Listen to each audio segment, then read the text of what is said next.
If the judgments of unbiased reason held by different thoughtful people were examined with the frankness of an uncorrupted advocate, an advocate who so weighted the grounds of the two disputed positions that he was able to imagine himself in the position of the two proponents, so as to be persuaded as strongly as possible of their respective views, and who only then decided to which side he wished to commit himself.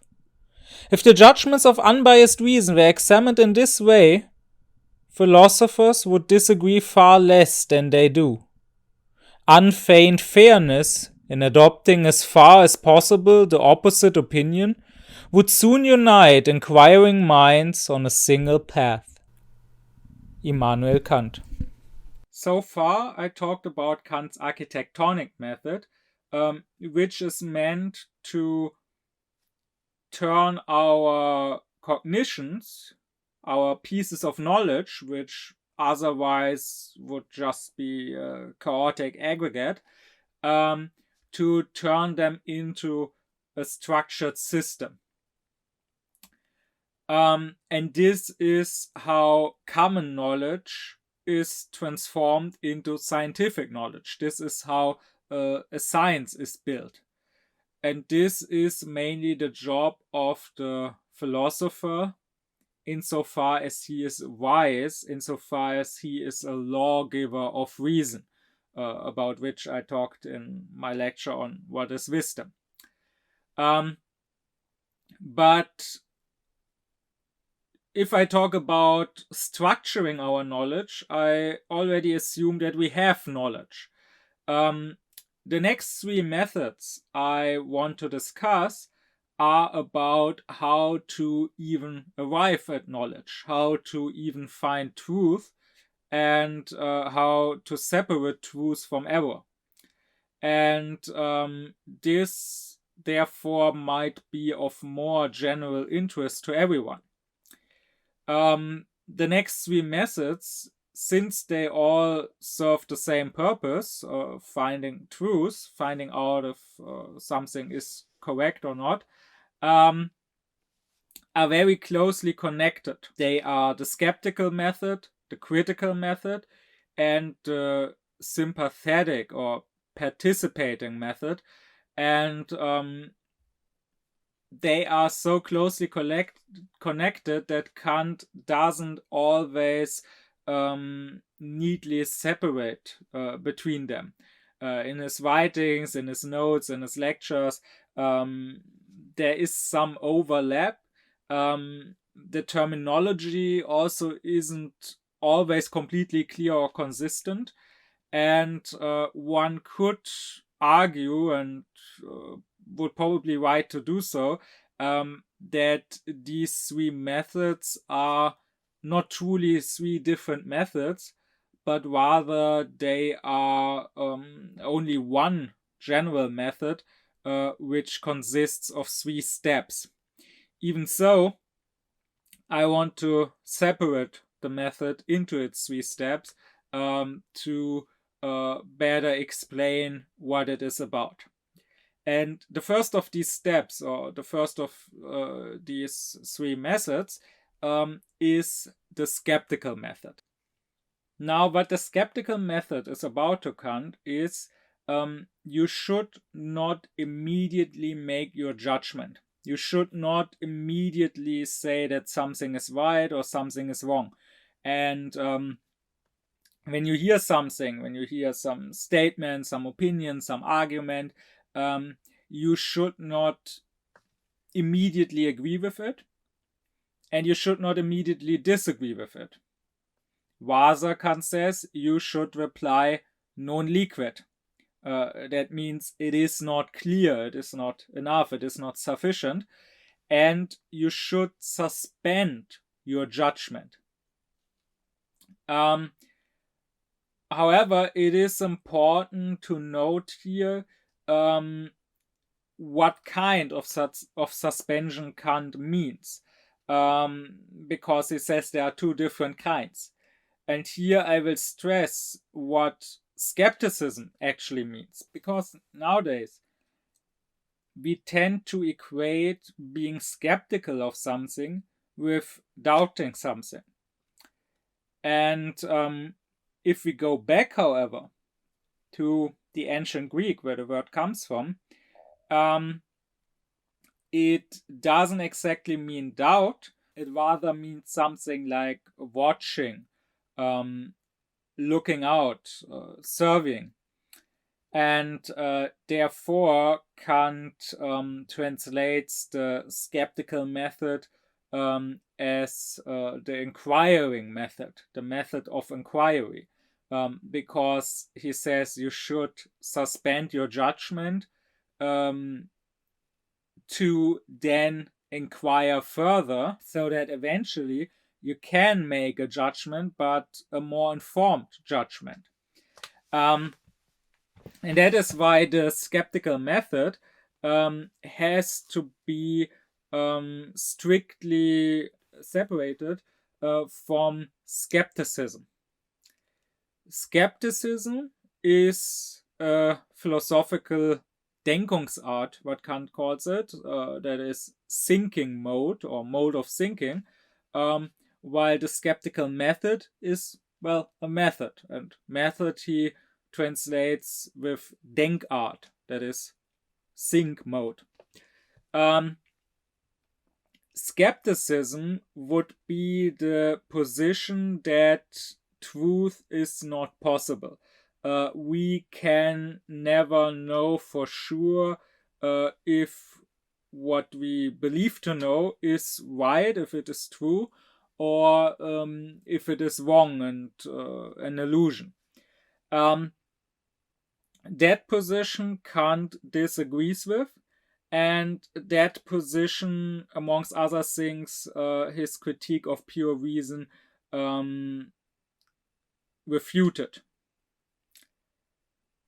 The skeptical method, therefore, Kant says, does suspend its judgment, just like skepticism is a suspension of judgment. But the skepticist suspends his judgment forever. This Kant calls the actual skeptical suspension. So he just says, we can't know, we can't decide what is the truth. And this Kant calls lazy. This is not what you should do. The skeptical method, on the other hand, is, despite the name, not based on skeptical suspension of judgment, but on what Kant calls critical suspension of judgment. And that is suspending your judgment only for a time to do more research, to look at the matter more closely, to inquire further, so that later on you can pass your judgment. One could compare the skeptical method, and Kant himself does that comparison, with how a judge in a criminal process is working or should be working. The judge should not immediately, when the suspect just walks in through the door, immediately cry out guilty or not guilty. Rather, the judge should take his time to, well, make his inquiry, to listen to both sides, to look at the evidence that points towards the suspect being guilty, but also to look at the evidence or the lack of evidence that points toward the suspect being innocent. And of course, the judge also should not be prejudiced. The judge should not be, for example, a racist who, when the subject is a black person or an immigrant or whatever, who immediately decides in his mind, yes, he must be guilty. But rather, the judge should suspend his judgment and be completely open to all sides, but not as a skepticist does, forever suspending his judgment. I mean, he will have to pronounce judgment eventually, but only so that he can further look into the matter, further gather information, and then hopefully make a better, a more correct, a more informed judgment. Kant is, of course, aware that this is not easy. He says that this is something that has to be learned, that takes time to learn, that is maybe easier in age than in youth. And he also calls this being able to suspend one's judgment the most prominent or the most eminent virtue of the philosopher. And indeed, I would say that this is not just specific to Kant. This is indeed an important quality and virtue of the philosopher in general. Kant himself says that he took example from ancient thinkers like Socrates and most importantly in this case like Pyrrho, who also were skeptical but not skepticists. So who were careful, and Kant applauds them for their carefulness.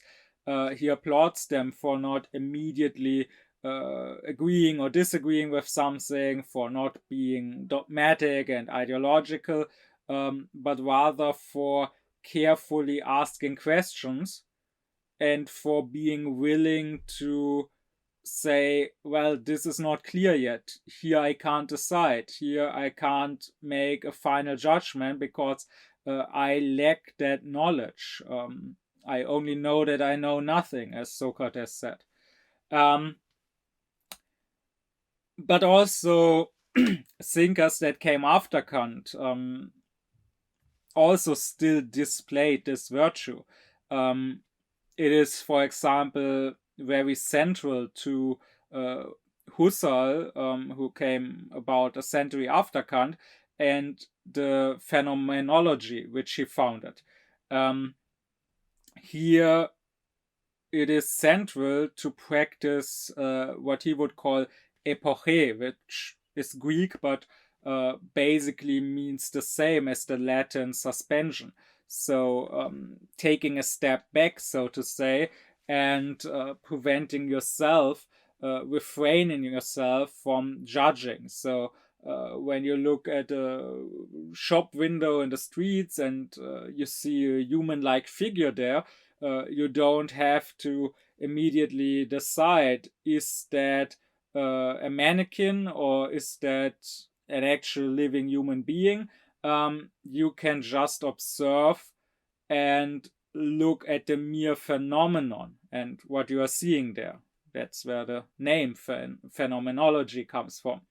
And Husserl is a thinker that since has fallen out of fashion and is not as prominent as many other names in the history of philosophy.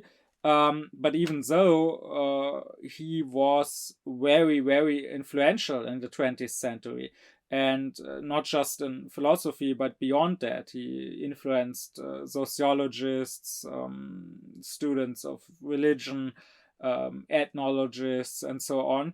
And even though he might not be that well known nowadays, one should not underestimate his influence. Often the people he influenced are now outshining him and better known than he is. So, for example, his most prominent, his most important student was Heidegger, who is more of a household name than Husserl is. The skeptical method of Kant's also reminds me of Nietzsche, who at some point defines objectivity as being able to have your pro and contra, your for and against, within yourself, or to hold them within yourself. So not immediately jumping at something and being for it or being against it, but holding back with that. That is what Nietzsche calls being objective. And once again, this virtue of the philosopher is hard for many people, because the unaufklärt people, they are far from being objective. They are far from being able to suspend their judgment. They are ruled by something else. That's what unaufklärtness is about. So they are ruled by their sensuality, by their own desires and self-interests, driving them towards one side or the other, or they are ruled by their ideology, by their belief, by what they have been taught, and therefore they lack that objectivity. Therefore they are often incapable of taking a step back and just looking and observing and inquiring. Kant also grants them that it is indeed in a way unnatural to do so, because he says our faculty of understanding, our intellect, wants to expand itself. We want to have more knowledge. We want to know what is the case and what isn't the case, and therefore we always want to make a judgment. We always want to say this is true and this is false. We have sort of a natural inclination against saying, well, I don't know. I'm not sure what is true and what is false. And this is, of course, why many debates don't work, because people, once again, especially if they are more unaufklärt, and especially if their self-interest plays into this, or if they are ideological in some way, people will immediately jump at something. They will, in many cases, not even be willing to listen to the other side, to give the other side and its arguments any thought and any consideration. Yes, in many cases they even won't listen to the other side's arguments long enough to refute them. They will just dismiss them immediately. Like, I can't talk to a right-winger about Islam or immigration. He will probably just start throwing a fit and getting aggressive and screaming without being willing to look at it and to differentiate and put his judgment and his preconceived notions aside to arrive at a more nuanced judgment eventually. But likewise, I can't talk to a leftist about, I don't know, gender or transsexuality or whatever, or cultural appropriation. It's the same way. They already are set in their opinions, and either I completely agree with them, or if I disagree even on some minor point, I will probably immediately be called a racist and a bigot and whatnot, and they won't be willing to listen to my disagreement, to the arguments and reasons I may give for that disagreement, and they won't be willing to even consider the possibility that I could have a point and that maybe they should shift their opinion. And that is why a lot of our debates don't work, why instead they are so exhausting and so annoying. This brings me to a second important part of Kant's skeptical method. It is not just that you should suspend your judgment to do further inquiry before you make your judgment. Because, I mean, you could suspend your judgment to just find more reasons why you are right and why the other person and the other side is wrong. No, Kant says when you do your inquiry, you must be completely open to all sides, to all possibilities, and you should even support the other side. So you should try to make the other side's point as strong and as convincing as possible. You should even help the other side in a way. if not in words, then at least in your own mind, you should try to really understand the other side's position, and to not just understand what they are saying, but to understand their position better, if possible, than they themselves do, and to understand what they should be saying. And if they bring forth a bad argument, I mean, that doesn't necessarily disprove their case. You could be right, but still argue for the right thing in an unconvincing way. So if the other side presents a bad argument, like either the argument itself is bad and there could be better arguments, or the argument itself is not bad, but they are wording and explaining it in a bad way so that it can be misunderstood, then you should not just happily jump at the chance to defeat the other side, because it should not be about winning, it should be about finding the truth. And if the truth happens to be not on your side but on the other side, then you should come over to the other side eventually. So if the other side presents a bad argument, you yourself should come up with better arguments to strengthen their position. You should make the other side as strong as possible. So this is basically the opposite of strawmanning someone, right? When you strawman someone, you make him as weak as possible. You are not arguing against what he actually says, but against a gross misrepresentation and oversimplification of his point, just because that strawman is easier to defeat.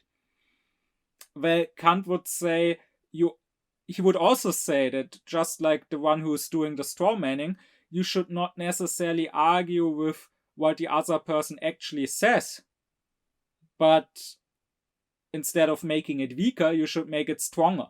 Because ultimately it's not about the other person, and it's not about you either. It's not about what your individual position is. It is about truth. And maybe the other person may not have the full truth either. Maybe he may not have fully thought through his own position, but then the arguments he presents should be an occasion for you to consider that position which he holds, and to maybe go deeper into it than he himself has done. And if maybe the other's words are not quite clear, if maybe there are several possible interpretations of what they might mean, Kant would say you should always go with the best possible interpretation.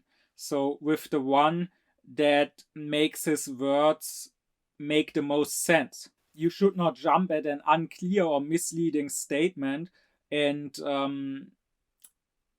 rejoice in the opportunity to make your opponent look like either an idiot or like he was evil. And unfortunately, nowadays, the opposite is usually done. That is why an aufklärt person will have little taste for politics and for public debate nowadays, because it is just so tiring, and it is so pathetic and disgraceful. I mean, here on YouTube alone, I get recommended so many videos by ideologues, by some right-wing propaganda channels, being in each video being angry about the next woke thing, that the next woke crime that Disney committed in a new movie or whatever, as if there were no more important problems. Sometimes, so even less so, I also get recommended some left-wing ideological channel, or I get recommended some apologists of this or that faith, or I get recommended some of these internet atheists, and it is always the same. It is always the other side is dumb and evil. Like, I can't count how often I've heard atheists bring out a certain verse in the Bible or in the Quran and then just go with the most stupid and most silly possible interpretation of that verse that makes the Bible or the Quran or whatever look the most bad. And I mean, of course you can do that. It's easy to fight religion if all religion is to you is believing in a magical sky daddy who tells you that everyone who doesn't worship him in exactly the way you do, and everyone who follows another creed, and especially everyone who is gay, of course, must never forget that, will go to hell. If that is all that religion is to you, then of course every child should be able to refute religion. But the fact is that some of the greatest minds of humanity, people like Thomas Aquinas or Maimonides or even Zeno, or also Kant, of course, have been religious. And the fact is also that some of the best and most holy and most moral people,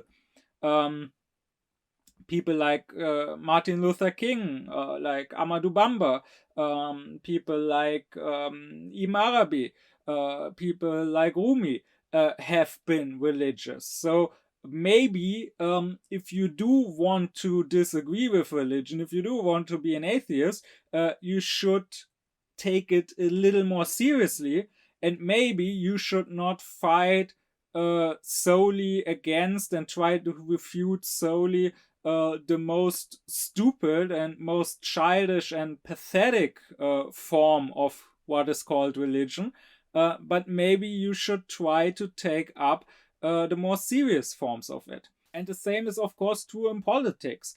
I mean, all these right-wing agitators, all they are doing is picking out the most extreme or the most stupid voices and then making fun of them or complaining about them. Or they are picking out voices that are not even extreme or stupid, but they are still twisting them to make them look like that. So, for example, when Greta Thunberg rose to prominence and Fridays for Future turned bigger and bigger,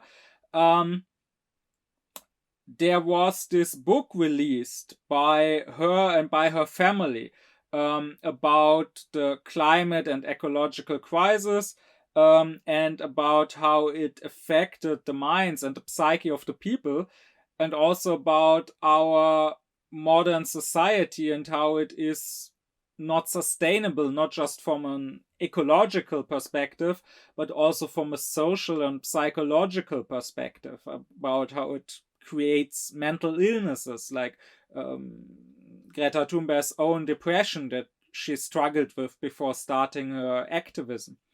And in that book, her mother writes about how she, that is not the mother, not Miss Ehrman, but Greta Thunberg, how she, from a very young age on, had been very focused on the climate issue and very single-minded.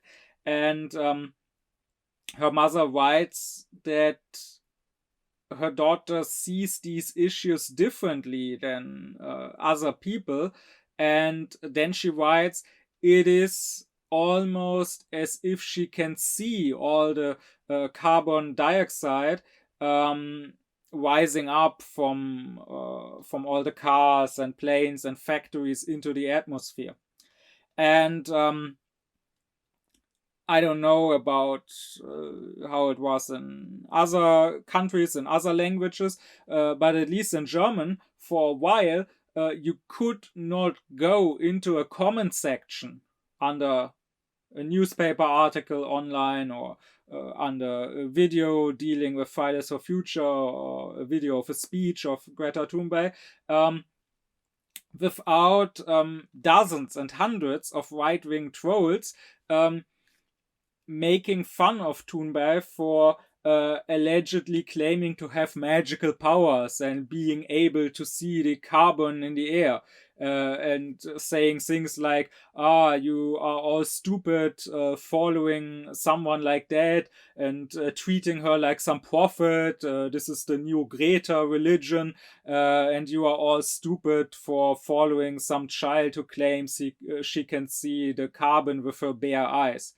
Of course, she or also her mother never actually claimed that. If you read the actual passage in the book, it's quite obvious that it isn't meant to be understood in a literal way. And you have to really read this passage with malice. You have to really misunderstand it on purpose to think that this is what she is claiming. And quite frankly, that just makes you look pathetic and disgraceful. I mean, sure, your own kind, the people of your own ideology, they will applaud you and they will repeat the same bullshit you are saying.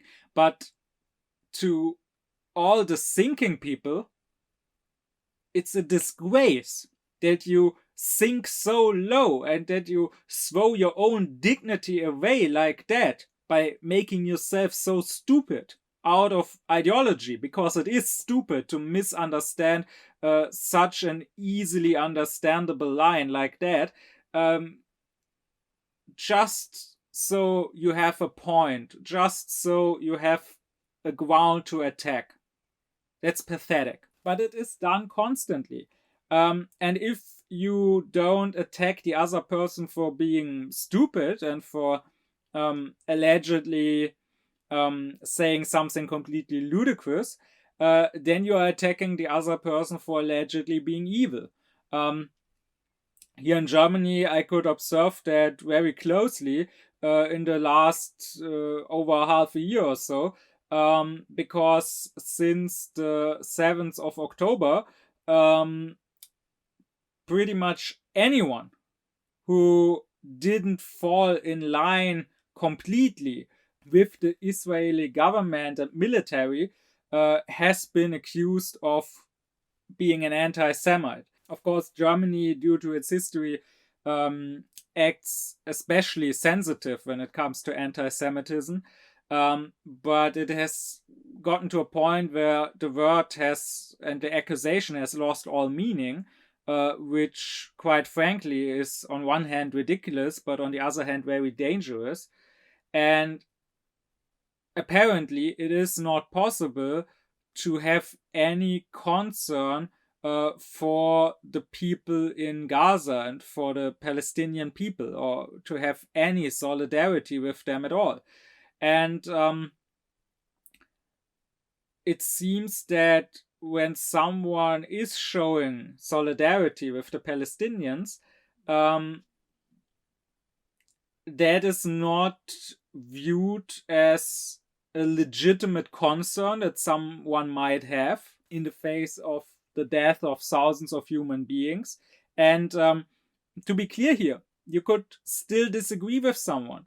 You could still say that their concern is misplaced, or that maybe it's not entirely misplaced, but maybe it is one-sided and they show too little concern for the Israeli side.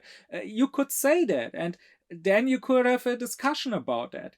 But when you are just immediately saying, this person is an anti-Semite, then you are disregarding their position completely. You are saying, no, they actually don't have an understandable or legitimate human concern for other human beings that are dying, but rather they are just racist. And this death of the Palestinians is really just an excuse for them to attack the Jews. And it has gone so far here that here in Berlin, in the last weeks, there have been students protesting at my old university, at the Freie Universität, and putting up a protest camp on campus.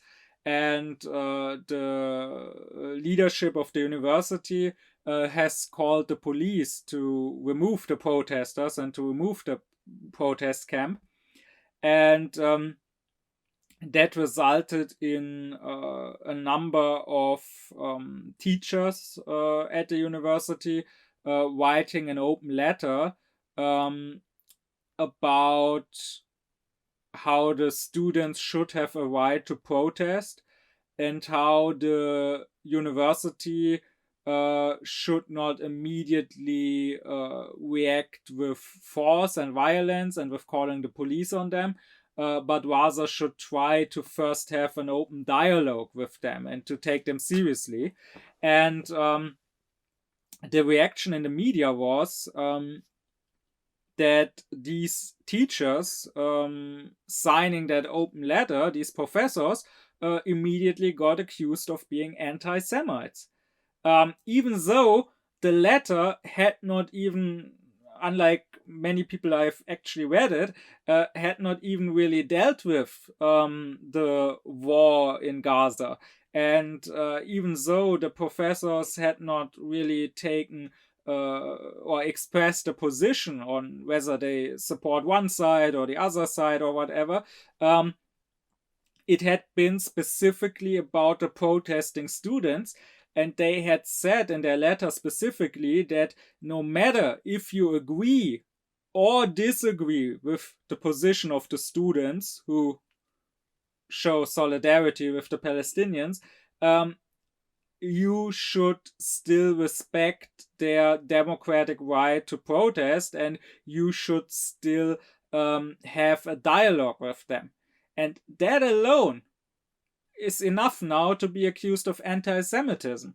I wouldn't be surprised in the current state if what I said here in this video would result in me being accused of anti-Semitism by somebody. And what I'm saying here with Kant is we should not immediately assume that whatever the other person, the other side is saying is either completely stupid or completely evil.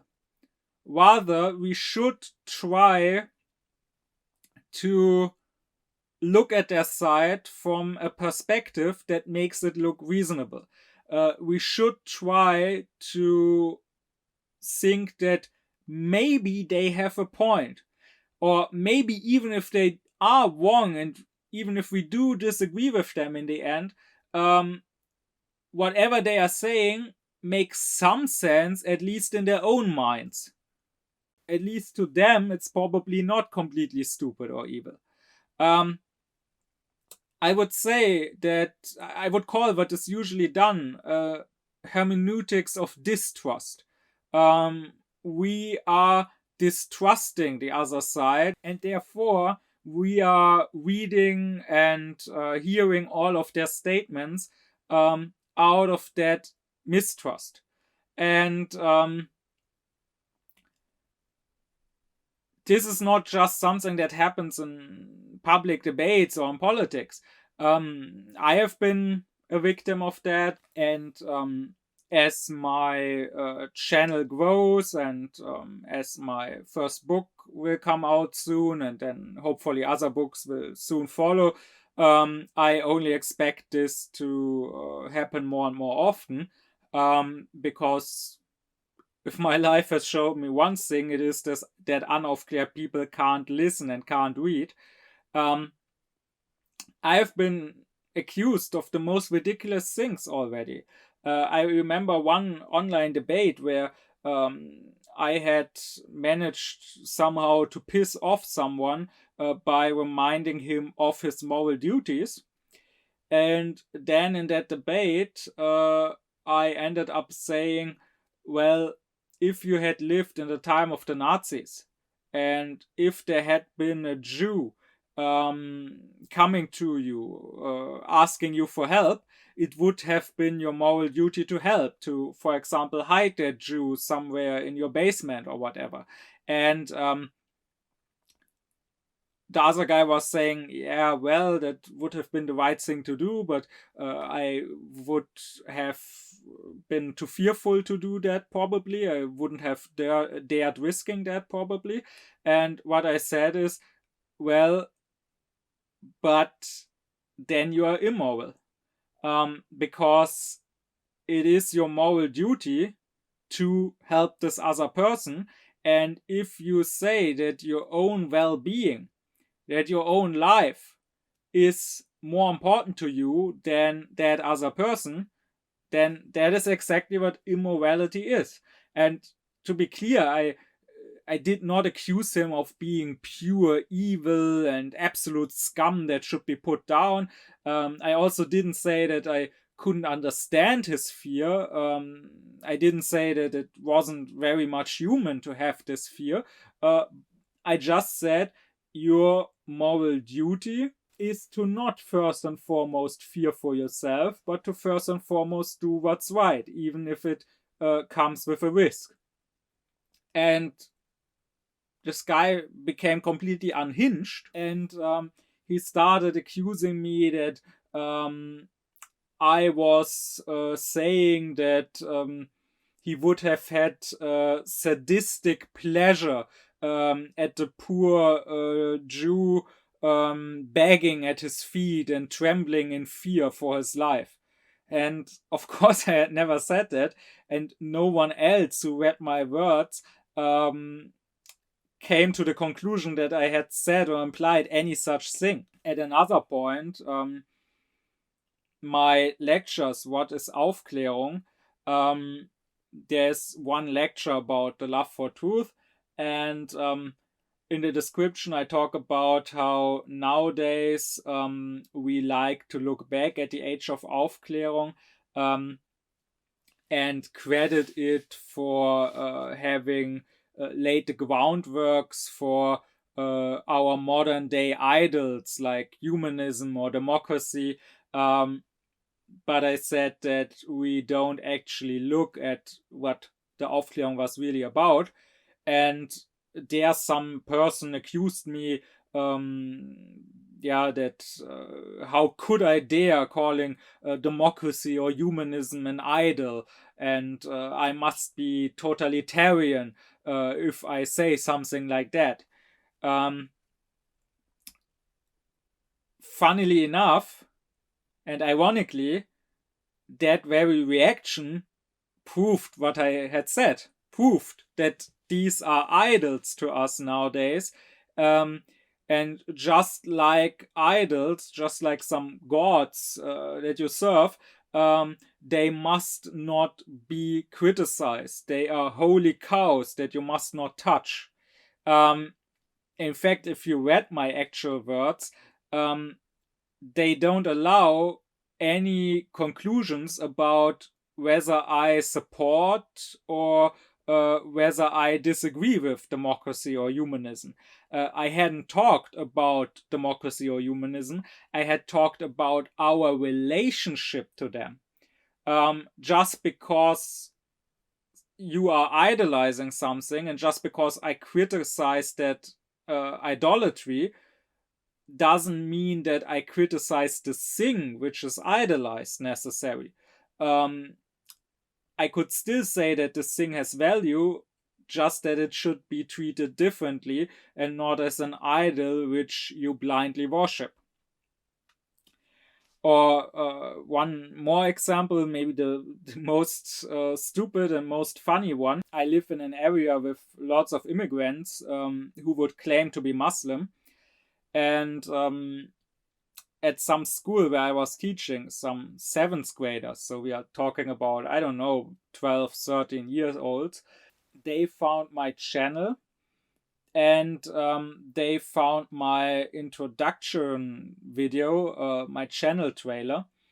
And at the end of that video, I say that I can aufklären people and I can bring true felicity to people, but only if they are willing to truly listen to me and to truly let what I say influence them and to truly take it to heart and to truly believe in me and that I can bring them felicity.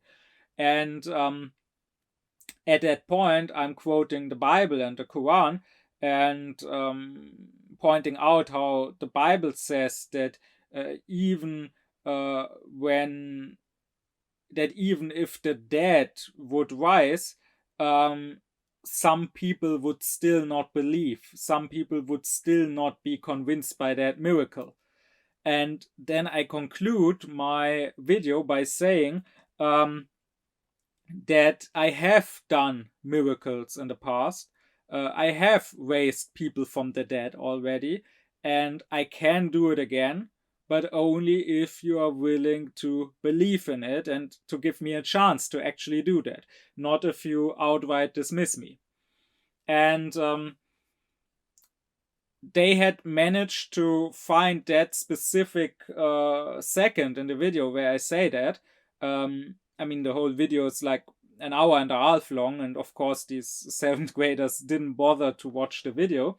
And then they reacted shocked or appalled or also with ridicule, thinking I was claiming that I can raise the dead. And I don't know, they then thought that I was a Satanist, a devil worshipper who goes to graveyards and digs up corpses to raise them again. And someone was saying that I must be possessed by some jinn. And once again, ironically, that only proved the very thing I had been saying in that video. That even when miracles happen before your eyes, even when something is very much clear and apparent, if you don't want to believe it, you will not believe it. You will misunderstand it, you will twist it around, you will turn it into something evil or ridiculous or whatever.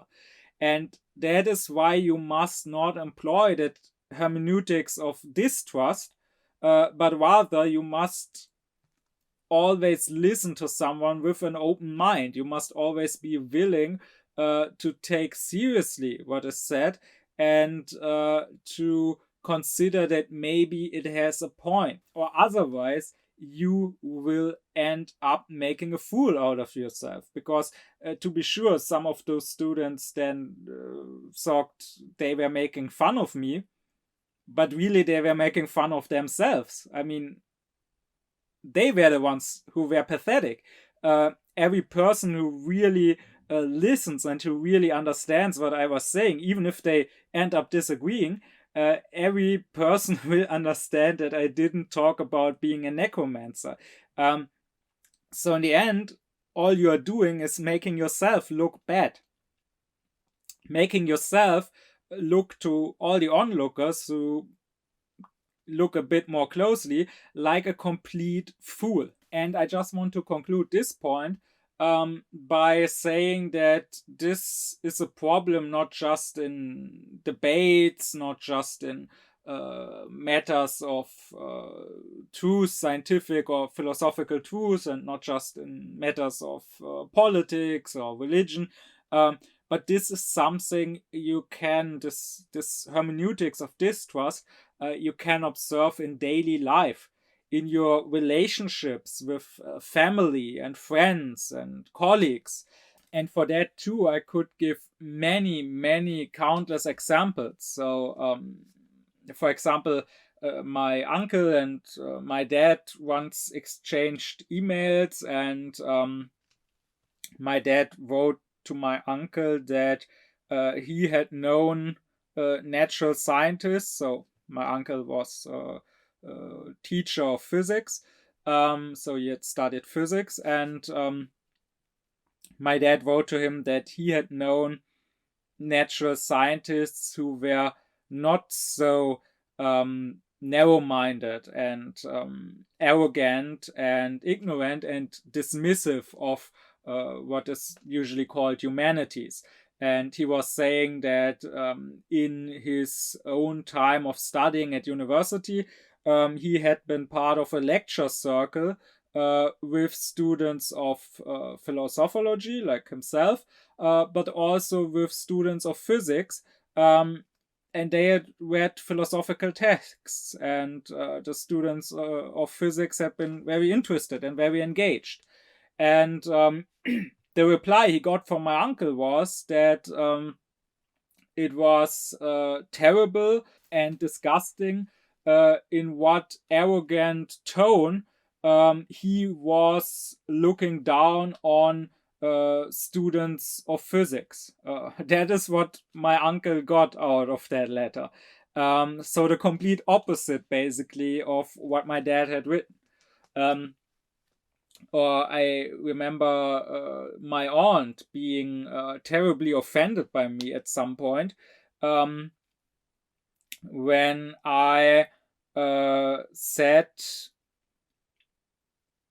that my dad, who had studied at university, but I said that unlike his three siblings, so out of his siblings, two became teachers, one became a physician, and my dad was the only one out of the four who decided against a career, so to say, building on his academic studies. So, like me, he had studied German literature and language and philosophology, but then he went on to make a complete turn and become a physiotherapist. And my aunt said that I had offended and insulted her and her other two siblings, and that I had claimed that all academics were arrogant. And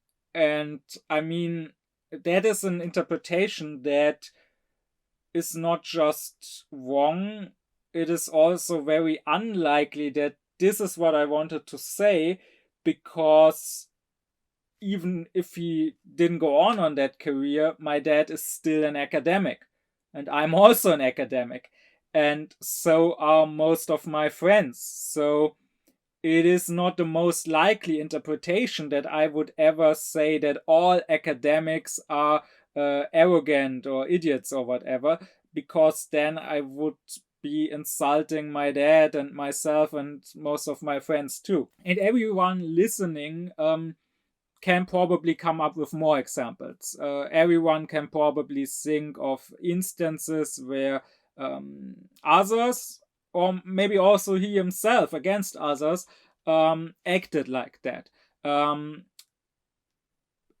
Because there was a previous resentment, maybe for completely unrelated reasons,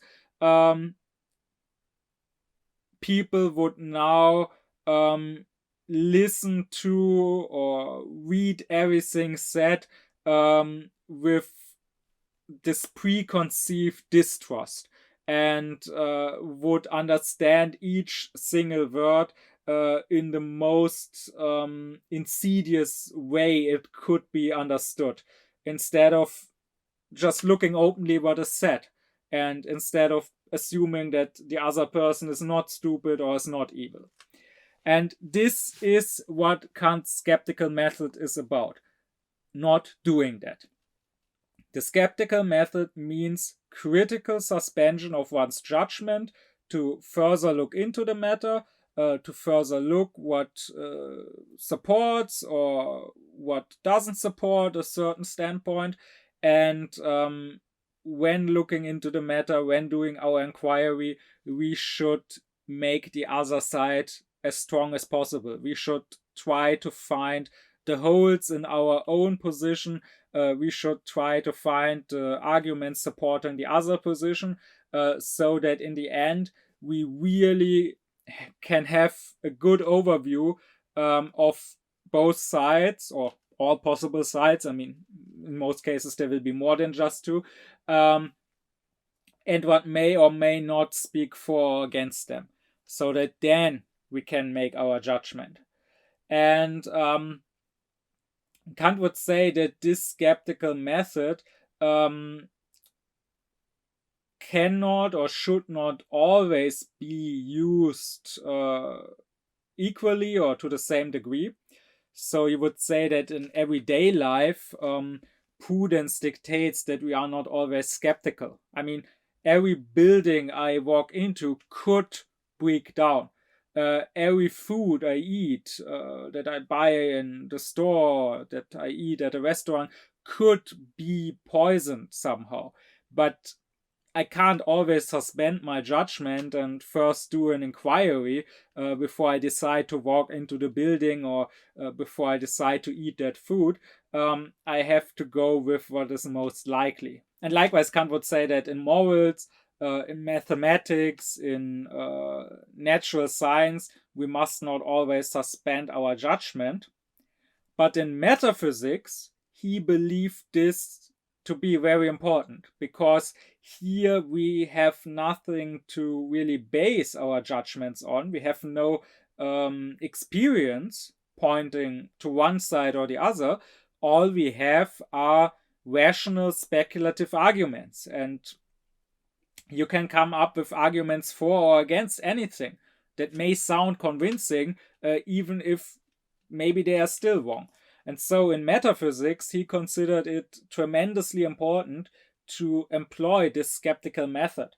And I would even go so far as to say that him coming up with this method is the start of his critical turn.